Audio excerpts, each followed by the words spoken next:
Engineer David Umahi, you called me a fraud. You questioned how I brought $250 million as an investor. You mocked my credibility. But let me ask you something that Nigerians and the world are already asking quietly. As a former governor of Ebonyi State, how did you build the massive hotel that you named after your child and property associated with you across Enugu, Lekki, and Ebonyi and beyond? How does a public servant, a governor, salary amass such project that runs into billions of dollars?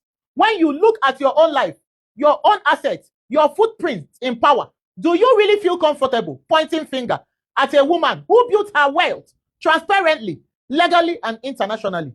You have never built a business outside government. I have. You have never invested personal capital abroad. I have. You have never created wealth without political office.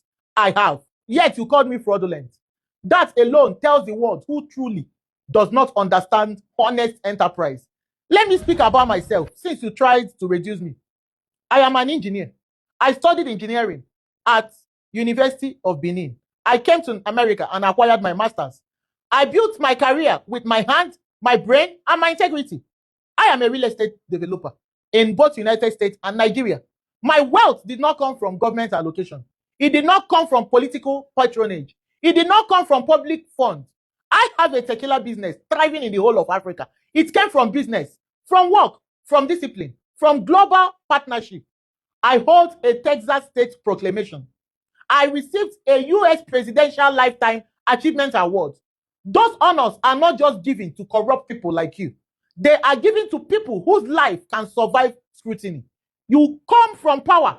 I came from merit.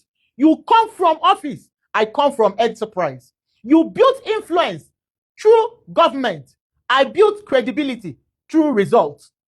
And then you called me fraudulent. That is not insult. That is projection.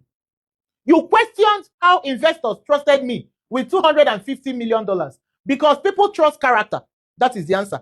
Because people trust structure. Because people trust transparency. Because people trust who built without stealing. And now you want to be the president of Nigeria after President Bola Ahmed Tinubu. A man who mocks enterprise. A man who ridicules investors. A man who cannot separate public service from intimidation. A man who calls himself dangerous. That is not leadership. That is a warning sign. And I say this with anger when I hear the way you speak as Shuda, not just as a citizen, but as a woman, because the way a man talks to a woman in public shows how he sees power. It shows whether he respects dignity or enjoys domination. You may hold office, but I hold something stronger, legitimacy. You may hold command, authority, but I command respect, Engineer David Umahi. So before you call me names again, ask yourself this question. Can your wealth survive public examination the way mine can? Can your record survive international scrutiny the way mine does? Can your legacy survive truth? Because I did not build my life by looting. I built it by labor. And no man who made his name like you has the moral standing to mock a woman who made us in enterprise. Do you hear me? Because you are corrupt. Very, very, very corrupt. In fact, you are the most corrupt of them all. You're a sycophant and you're a tyrant, Engineer Umahi.